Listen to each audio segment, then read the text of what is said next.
పెంచితే ఆ డబ్బులన్నీ ఎక్కడికి వస్తాయి? జగన్ గారి జేబులోకి రావు, ఆంధ్రప్రదేశ్ రాష్ట్ర ఖజానాకి వస్తాయి. ఖజానా నుంచి అడిగి వెళ్తాయి, ఖజానా నుంచి అమ్మఒడికి వెళ్తాయి, నాడు నేటికి వెళ్తాయి, పేదవాళ్ళకి వెళ్తాయి, లేసులకి వెళ్తాయి, టైలుకి వెళ్తాయి, పిల్లల బుక్స్కి వెళ్తాయి, పిల్లల అన్నంకి వెళ్తాయి. ఇవన్నీ ప్రజల కోసం ఆ డబ్బులు వెళ్తాయి. మన సినిమా హీరో రేట్లు పెంచి సినిమా హీరో డబ్బులు ఎక్కడికి వెళ్తాయి? ఇండస్ట్రీ మొత్తంకి వెళ్తాయా? హీరోల జేబుకి వెళ్తాయి, డైరెక్టర్ జేబుల్లోకి వెళ్తాయి. వాళ్ళు పెద్ద పెద్ద బిల్డింగ్లు కొనుక్కుంటారు అని నేను చెప్పాను అన్న ముందే. ఇట్లా ఇటన్నాడన్నా, నేను ఇటన్నానన్నా అంటే ఆయన అయితే ప్రజల కోసం. మీరు పెంచుతుంది ఎవరి కోసం? మీరు మొత్తం పాదయాత్ర చేశారు. వీళ్ళు సినిమా ఇండస్ట్రీ చిన్నది కదా, దాని చుట్టూ ఎప్పుడైనా పాదయాత్ర చేశారా? వాళ్ళు ఏమున్నారు, ఇలా ఉన్నారు, మనం దీనివల్ల పైకి వచ్చామే, వాళ్ళు బాగున్నారా, వీళ్ళు బాగోలేదా? అవి ఇక్కడ లేదన్నా. ఇప్పుడు నాలాంటి వాడు కూడా సపోజ్ సినిమాలు లేవనుకో, నువ్వు ఉన్నావన్నా నాకు అన్నా నాకు కష్టంగా ఉంది, నాకు అన్నం పెడతావు. ఇండస్ట్రీలో ఎవరు పెట్టరన్నా, ఎవరు పెట్టరు. రాజకీయాలకు వస్తే నువ్వు పెడతావు, నువ్వు నమ్ముకున్నావని. ఇక్కడ ఎవడెవడు నమ్ముకుంటే కుదరదన్నా. చూడు ఎంతమంది ఉన్నారు పేదవాళ్ళు, ఇల్లు లేక, పొలం లేక, కరెంట్ లేక, ఆస్తులు లేక, ఆరోగ్యం లేక, చదువు ఫీజులు లేక, దే క్రైమ్ లైక్ ఎనీథింగ్ అన్నా. ఇళ్ళలు ఎవ్వరు ఆ పేదాలకు వచ్చి డబ్బులు పంచలేదు ఈ రోజు వరకు. అందుకని చిన్న సినిమా బతికితే ఇంకా 10 మంది బతుకుతారన్నా, దాని గురించే మాట్లాడాను అన్నాను. అందరు గప్చిప్. జగన్ గారు అన్నారు పెద్ద సినిమాలు ఎప్పుడు రిలీజ్ అవుతాయో చెన్నై కూడా రిలీజ్ చేయాలి. అది మాత్రం గుర్తుపెట్టుకోండి మీరు. చిన్న సినిమాకి ప్రయారిటీ ఇవ్వాల్సిందే.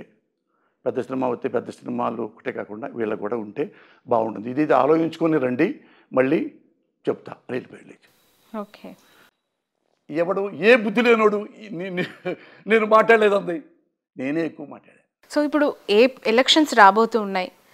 ఒకవేళ పరిస్థితి మారి అనుకున్నట్టుగానే పవన్ కళ్యాణ్ జగన్ ఓటమే నాకు కావాలి, ఆయనను ఓడించడానికే నేను రాజకీయాలు చేస్తున్నాను అని చెప్పి పవన్ కళ్యాణ్ అన్న స్టేట్మెంటే నిజమై ప్రభుత్వంలోకి అధికారంలోకి వైసీపీ రాకపోతే పరిస్థితి ఏంటి? ఎవరి పరిస్థితి? మీ పరిస్థితి. నా పరిస్థితి ఏమవుద్ది అంటే ఇప్పుడు ఎఫ్డిసి కార్పొరేషన్ చైర్మన్ అటు ఇప్పుడు మళ్ళీ తిరిగి రావాలి అని అంటే సినిమా అవకాశాలు ఎలాగో 1 year బ్యాకే పోయాయని చెప్తున్నారు కదా. ఓ మాట చెప్తా. చిరంజీవి గారు పార్టీ పెట్టారు. 220 సీట్లు మనకు వస్తే మురళి అన్నాడు. ఎదురు బోర్డు మీద ఒకతను రాశాడు. ఆయన రాస్తూ చూస్తే మనకి వెస్ట్ బెంగాల్ లాగా 4 సార్లు మనం కూడా మనం పరిపాలిద్దాం, మనం మంచిగా చేద్దాం అని ఆయన కూడా పార్టీ పెట్టి అన్నీ తిరిగి ఎలక్షన్ తీసాం. ఓడిపోయాడు చిరంజీవి గారు. చిరంజీవి గారు నాశనం అయిపోయారా? చిరంజీవి గారు మోసం చేశాడు. చిరంజీవి గారు నాశనం అయిపోయాడా? ఇది ఆయనకి పార్టీ పెట్టాడు, నేను పార్టీ కూడా పెట్టలా. నాకు పదవే పోతే పదవి పోయింది, నా జీవితం ఏం బాదు, జగన్ జీవితం ఏం బాదు. ఇప్పుడు జగన్ మన సినిమా ఇండస్ట్రీ పెట్టుకుందాం. చిరంజీవి గారు పార్టీ పెట్టారు, ఓడిపోయాడు. ఓడిపోగా నాశనం అయిపోయాడా? అందం లేదా? వెంటబడి కొడతారా? సినిమాలు ఇవ్వకుండా మానేస్తారా? ఇంకో పని చేసుకుంటాడు. ఆయన రాజకీయాల మీద బతకలేదే, నేను రాజకీయాల మీద బతకట్లా, జగన్ రాజకీయాల మీద బతకట్లా. జగన్ రాజకీయవేత్త కంటే ముందు పెద్ద రిచెస్ట్ బిజినెస్ మ్యాన్. ఓకే, ఇది ఎందుకు? ప్రజల కోసం వచ్చాడు, ప్రజలు నమ్ముకున్నాడు, ప్రజలు కూడా జగన్ నమ్మారు, ఇచ్చారు. మళ్ళీ ప్రజలు మంచి పని చేస్తున్నాడు కాబట్టి గెలుస్తాడని మేము నమ్ముతున్నాం. ఇన్ కేసు మీరు అన్నట్టుగా జగన్ గారు ఓడిపోతే ప్రతిపక్షంలో కూర్చుంటాడు. ఏడుస్తారా? ఎన్నిసార్లు ఓడిపోయాడు రాజశేఖర రెడ్డి గారు? చివరికి ముఖ్యమంత్రి రావలేదా? 3-4 సార్లు ఓడిపోయాడే. మరి ఎట్ట మొక్కబోని రాజకీయవేత్తలాగా జనాల మధ్య ఉంటూ జనాలు నమ్మించుకొని గెలిచాడు. సెకండ్ టైం గెలిచాడు. ఇతరు కూడా అంతే. నేను ఎందుకు ముఖ్యమంత్రి అయ్యాను? ప్రజల కోసం I can do anything including my life అని సర్వీస్ చేస్తున్నాడు. చేసిన మంచి సర్వీసులు చేశాడు. ఇన్ కేస్ ఓడిపోయాడు, ఏమండి ఎలాంటి డెమోక్రసీ అంటే మంది? ది గ్రేట్ వాజ్పేయిని కూడా ఒక సీటు లాగేసి ఒక సీటు తగ్గిపోయిందని చెప్పి ప్రధానమంత్రి పదవి నుంచి కింద దింపేసిన రాజకీయం, ఇలాంటి దరిద్రపు రాజకీయం భారతదేశంలో ఉందండి. దానికి మా జగన్ మినహాయింపు కాడు. జగన్ మీద కూడా ఎన్నైనా చేయొచ్చు, ఏవైనా చేయొచ్చు. చివరికి జగన్ని చంపితే తప్ప మనం రాజకీయాల్లోకి రాలేము, మన ముఖ్యమంత్రి సీట్లో కూర్చోలేము అనే మహానుభావుడు ఉన్నాడు మన ఆంధ్రప్రదేశ్ రాజకీయ వ్యవస్థలో. అంటే చంపేంత వరకు వెళ్తారంటారు రాజకీయాలు. ఎంతమంది చేయలేదబ్బా, ఎంతమంది చేయలేదు. రామారావు చేయలేదా కళ్ళ ముందు? ఇంకేడు చూస్తావు ఇంకా నువ్వు? రామారావు చేయలేదా? రామారావు ఇల్లాలని తిరుగుమూతం చేయలేదా? తిరుగుమూతని ఇదే ఆంధ్రజ్యోతుడు లైవ్ షో పెట్టలేదా? 70 ఏళ్ళ ఆడపడుచు 30 ఏళ్ళ మనోడు వయసు ఉన్నాడుతో అక్రమ సంబంధం అనేది లైవ్ పెట్టలేదా? వాళ్ళ ఇంట్లో ఆడాలని పెట్టగలడా లైవ్లో? లక్ష్మీ పార్వతి గారికి సంబంధించి చాలా చాలా కాంట్రవర్షియల్ స్టేట్మెంట్స్ గతంలో ఈ పొజిషన్ రాకముందు ఆమె చాలా సందర్భాల్లో ఏడ్చిన పరిస్థితులు కూడా ఉన్నాయి బాహాటంగా. ఎందుకు పదే పదే లక్ష్మీ పార్వతి గారిని టార్గెట్ చేసి మాట్లాడడం, పర్సనల్గా ఆమె వ్యక్తిత్వాన్ని కించపరిచే విమర్శలు చేశారంటారు? నేను అదే ఎప్పుడు మా కమ్మ వాళ్ళకి చెప్తుంటా, మా కమ్మ సోదరి మనులకి నేనేం చెప్తుంటానంటే, అమ్మా చంద్రబాబు మాట నమ్మి ఆ మహాతల్లిని ఇంత ఘోరంగా చేశారు, నమ్మొద్దు, చాలా మంచావా, నేను దగ్గరుండి చూసా, బాగా విద్వత్తు ఉన్న తల్లి, సంస్కృతం మాట్లాడుతుంది, బాగా తెలివిగలది, లెక్చరరు, ఒక పెద్ద డాక్టర్ ఉన్నాడు కొడుకు, మంచిది, ₹1 లంచం తీసుకుని ఎరగదు అని నేను ఎప్పుడో చెప్తున్నా. ఇప్పుడు ఎట్టుంటుందంటే అదే చెప్పాక, ఆంధ్రప్రదేశ్లో ప్రతిపక్షం ఎవరయ్యా అంటే ఇప్పుడు ఒక వర్గం కమ్మ మీడియా, వాళ్ళు ఎప్పుడు డీమోరలైజ్ చేయడానికి చూస్తుంటాడు. అతను ఎగ్జాంపుల్ ఫస్ట్ చూద్దాం, రామోజీరావు. ఈ అమ్మాయిని రామారావు భార్య అయిన కాడ నుంచి రామారావుని ఇద్దరు దింపేసి చంద్రబాబుని పెట్టాలనుకొని ఎవ్రీ డే ఆయన ఈనాడులో కార్టూను, ఆ బండి మీద కూర్చుంటే రామారావు గారి బండి లాగినట్టు, ఒక గుద్దితే చంద్రబాబు ఇంటి రామారావు కింద పడ్డట్టు, అసలు లక్ష్మీ పార్వతి మీద కొన్ని వేలు కార్టూన్లు. అంటే వీళ్ళందరూ చెప్పేది ఒక వర్గం ఉందనే, ఈ లఫ్ట్ మీడియా అంటారు దాన్ని, లఫ్ట్ మీడియా అంటారు వీళ్ళని. మా కమ్మాళ్ళలో ఉండే వీళ్ళు ఎవడన్నా వీళ్ళల్లో జర్నలిస్టు లక్షణాలు ఉన్నాయా? ఒక అతను రామోజీరావు ఆమె దిగిపోయేసరికి రామారావు చచ్చిపోయేదాకా ఆ అమ్మాయిని ఆ లక్ష్మీ పార్వతి గారి మీద రోజు దుష్టశక్తి అని ఇంకోటి కార్టూన్లు వేసి జనాల దృష్టిలో నిజం కావాలా ఏది బ్రాహ్మడు మేక కుక్క కథ ఉందే అట్లా చేసి ఆ అమ్మాయిని నాశనం చేశారు, రామారావు నాశనం చేశారు.